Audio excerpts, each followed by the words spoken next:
vision is wide.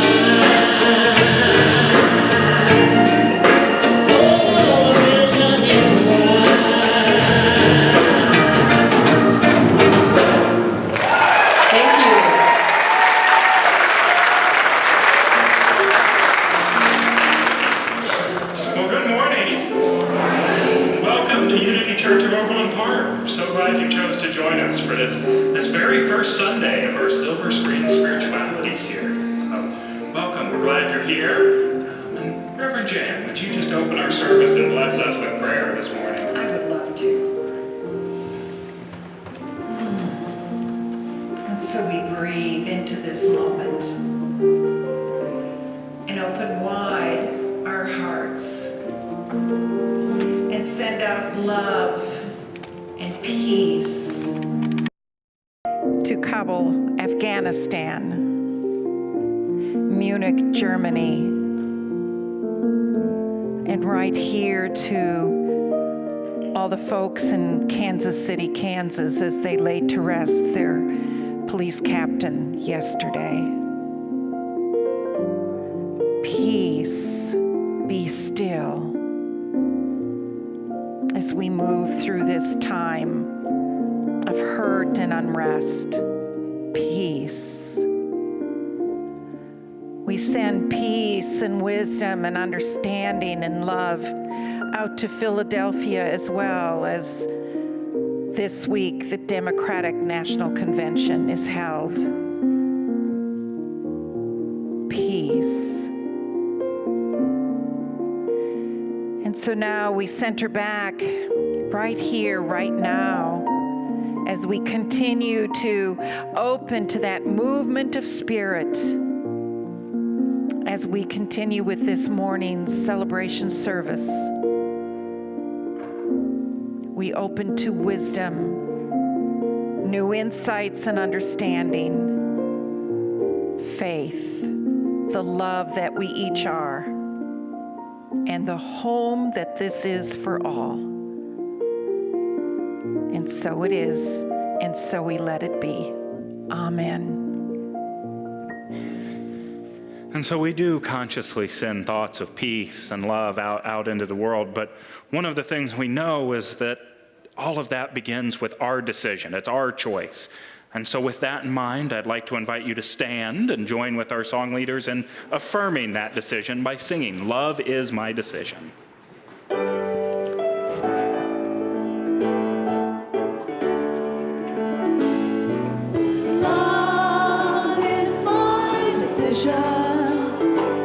It's up to me to give up my heart.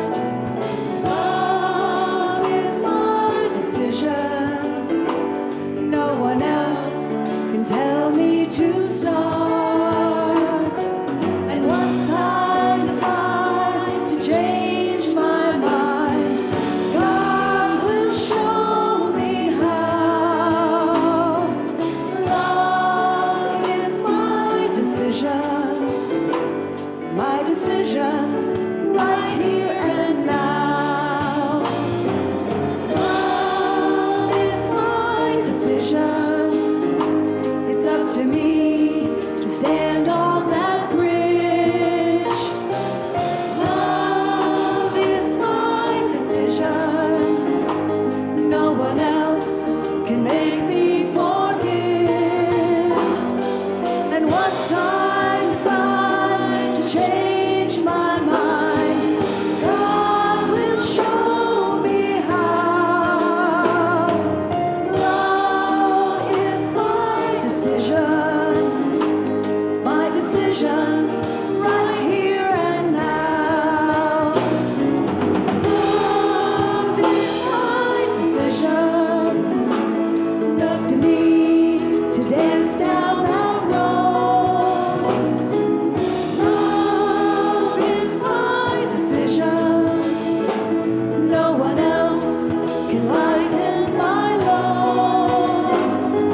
And once I decide to change my mind,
please remain standing and greet all those lovely people all around you.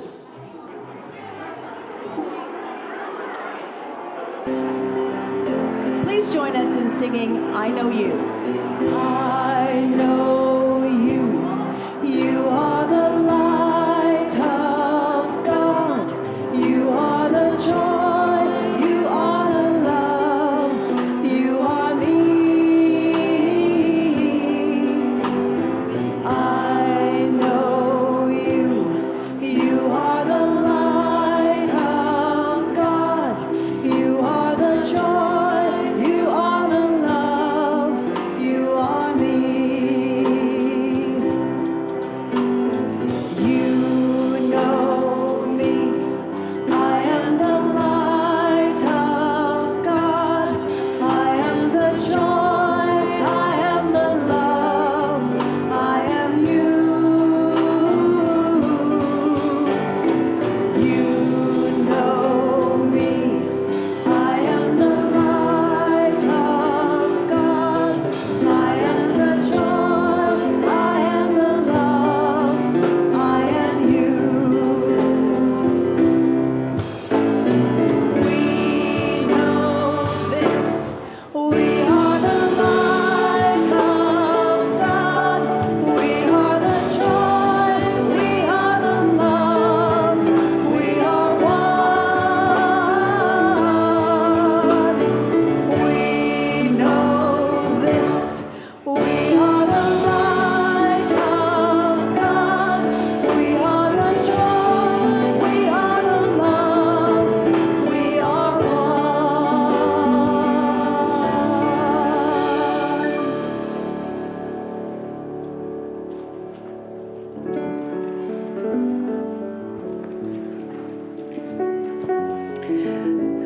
Let us now prepare as Fred and Molly lead us into a time of meditation.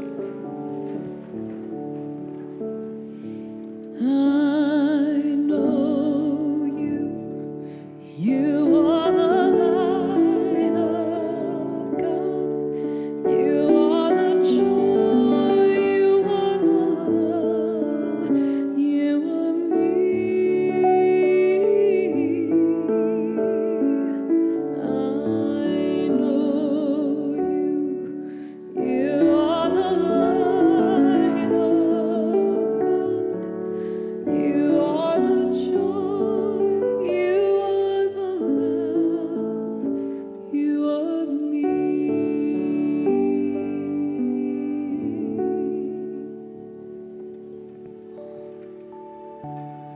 We are the light of God, the love, the joy, and peace. Let us breathe into that deep knowing, grounded.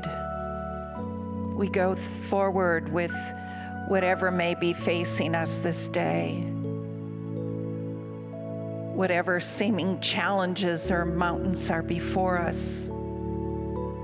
We move forward in the confidence of who we are. And from that heart center, we know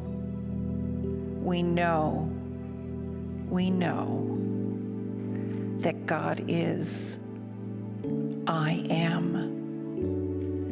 And that faith leads us forth to take the steps that is necessary from that deep, deep place of knowing to do what is ours to do. And so now let us take some time in the silence as we focus in and really listen to Spirit in the silence.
With eyes of faith, we see the possibility in what seems so impossible to our earthly eyes. With eyes of faith, we are grounded in the knowing. And what others may just see as not happening. But instead, with faith, there is that deep inner knowing, moving from that Christ center. We see the way. And so we rest in that, with no matter what may be facing us this day or in the days ahead.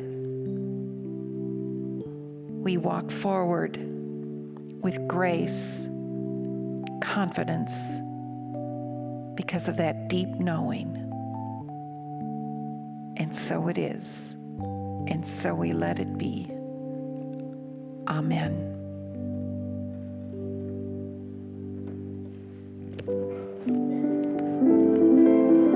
Join with me in singing the echo version of the Lord's Prayer.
Well, I don't know about you. Maybe I'm the only one that this has ever happened to, but have any of you out there ever watched a movie or heard a story or something like that, and then when it was over thought, wow, what a spiritual message that thing had? And a lot of times it'll happen in a movie that I had absolutely no expectation of finding any sort of spiritual message in. I thought Jaws was just about hunting a shark. And then it ends, I'm like, oh wow, there was more to it than that, wasn't there? And it happens all the time, movies that we wouldn't have expected. You see, movies, they unite us. They stretch across whatever cultural, religious, theological boundaries we've created to help create a message for us to hear, some sort of lesson or thing for us to learn from. They become so ingrained in us that they become part of our culture, part of who we are.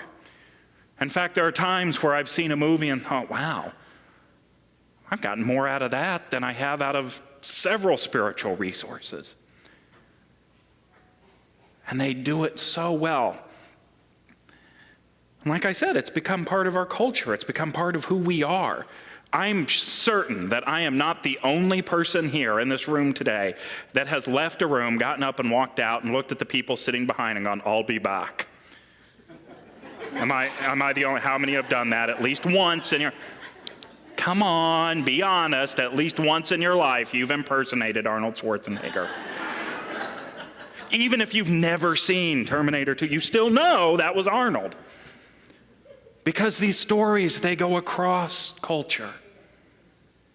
They help us relate to ideas, themes, topics. They bring things up for us to discuss and have dialogue about. So over the course of the next 5 weeks, we're going to be exploring a little silver screen spirituality.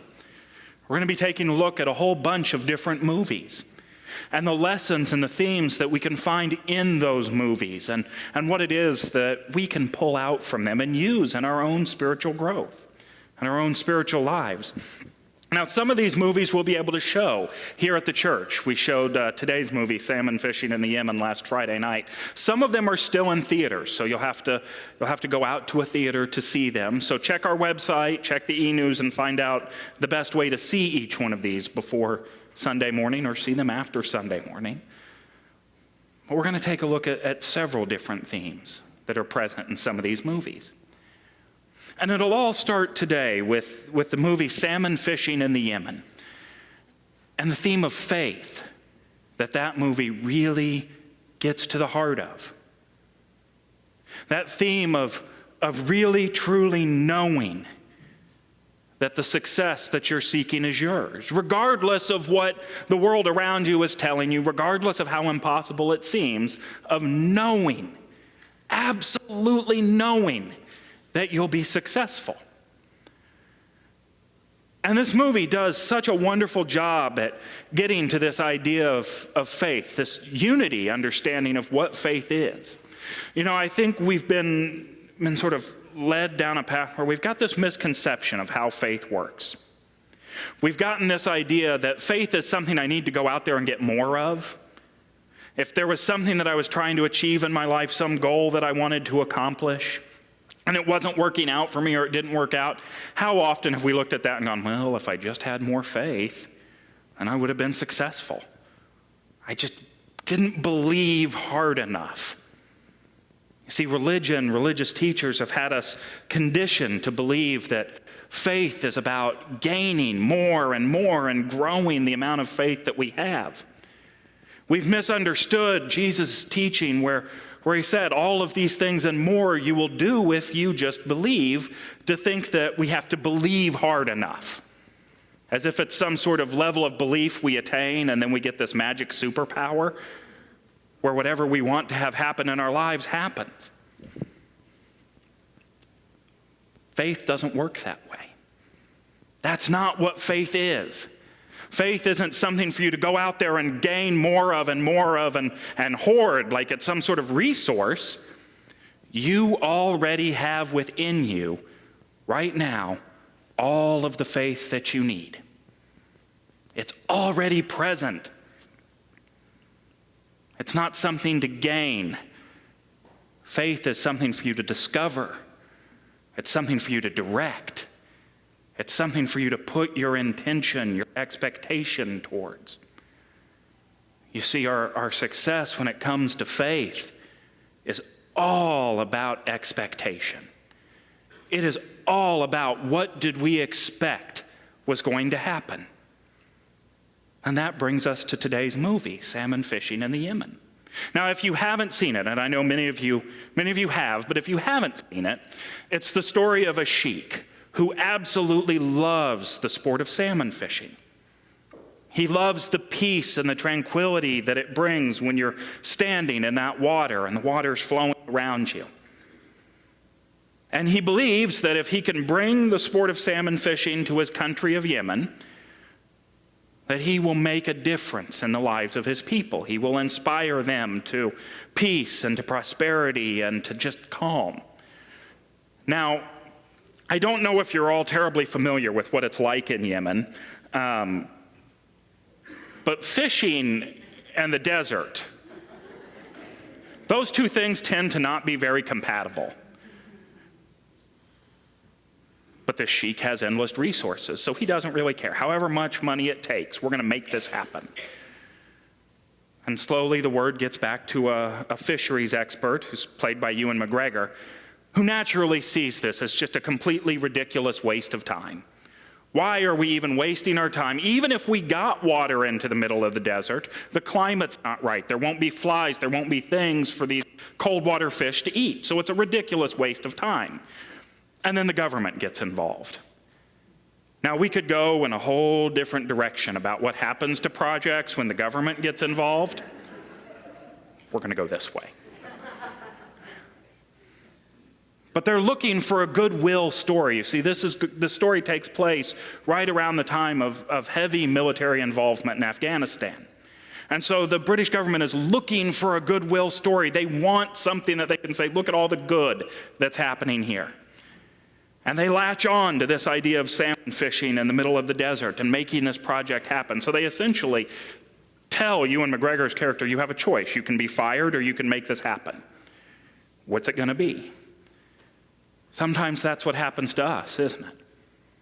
We have a situation popped up in our lives that looks impossible.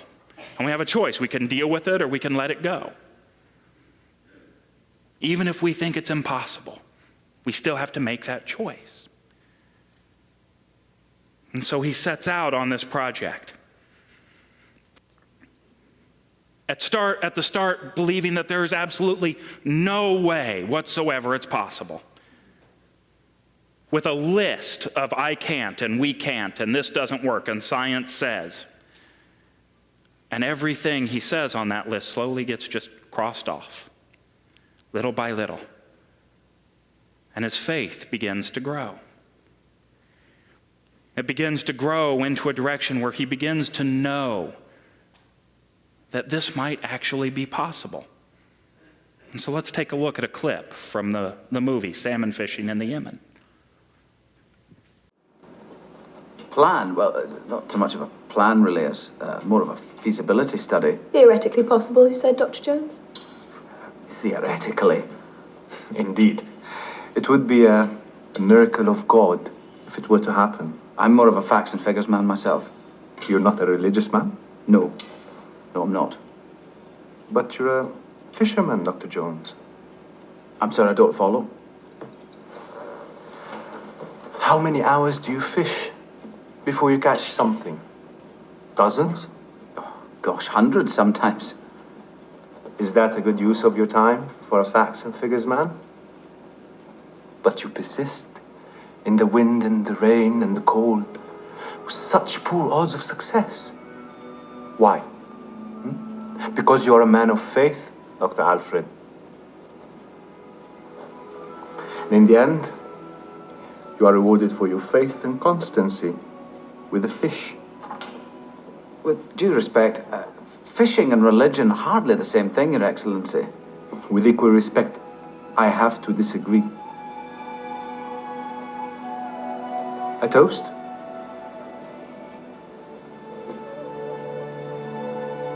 To faith and fish. To faith and fish. To faith and fish. And science. Science.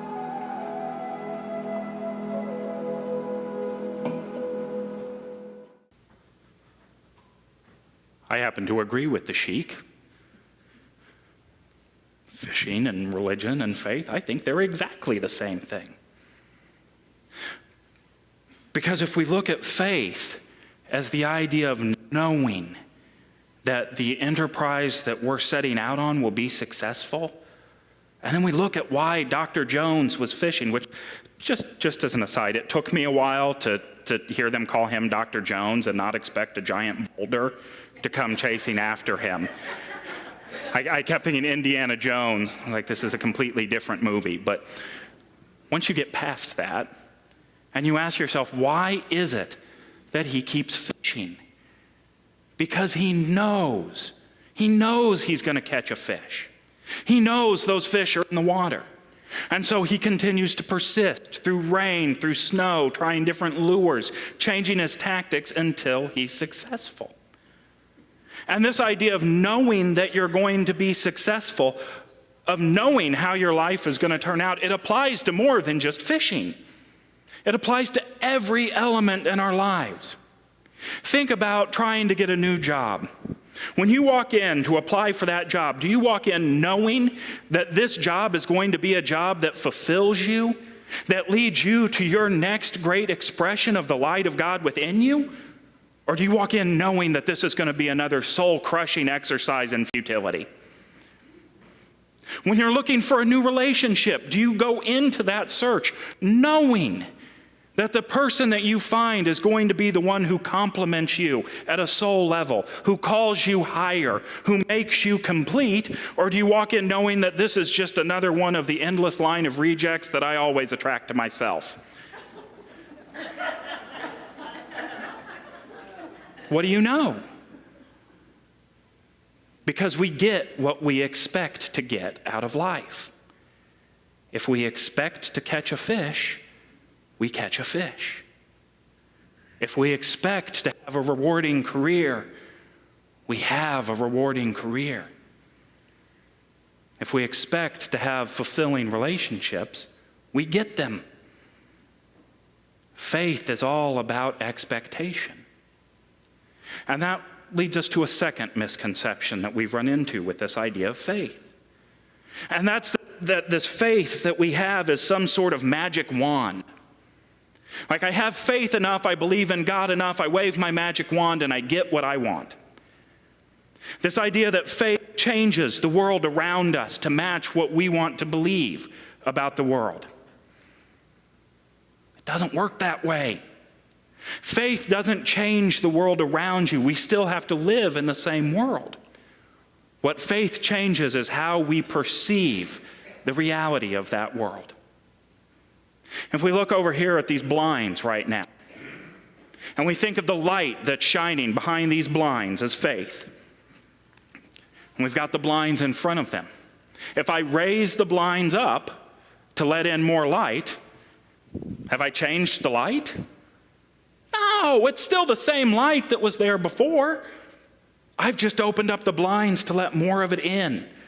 I've changed the way I perceive the reality of that sunlight. And faith does the same thing for your life. It helps us move in ways where we can begin to understand the reality of what we're experiencing from that presence of God within us. But it all begins with knowing that that light is there to begin with knowing the reality. You see, in this movie, Dr. Jones begins his journey believing this project is absolutely a waste of time. Believing that there's no way it can happen. And as he steps farther and farther along, the research, the science, the evidence starts saying, okay, this is theoretically possible. But no matter how much research we find, we eventually get to a place where the research hasn't been done yet, where we have to step out just knowing that what we're seeking is going to happen. And so let's take a look at another clip from salmon fishing in the Yemen. We don't need native river fish. We'll be all right with farmed salmon. Oh. I know, I don't much like them, but... Well, they will run. I know it. Oh, yes, Your Excellency. Despite our moral and philosophical objections, farmed salmon will run. I'm absolutely sure of it. You are tireless, Doctor. You have uncovered some new research? A new paper, perhaps? No, I just know it. You just know it. I see.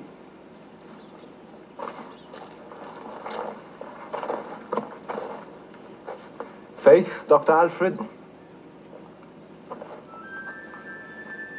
Damn it, yes, all right then, faith.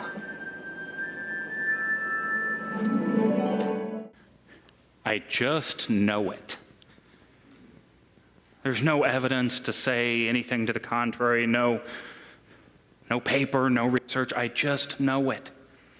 And there's no reason to believe that these fish that have lived their entire lives in a farm who've never migrated, never gone upstream, would know to go upstream. Their parents hadn't done it, their grandparents hadn't done it. And yet, he just knew that somewhere in the core of what they were was this impulse.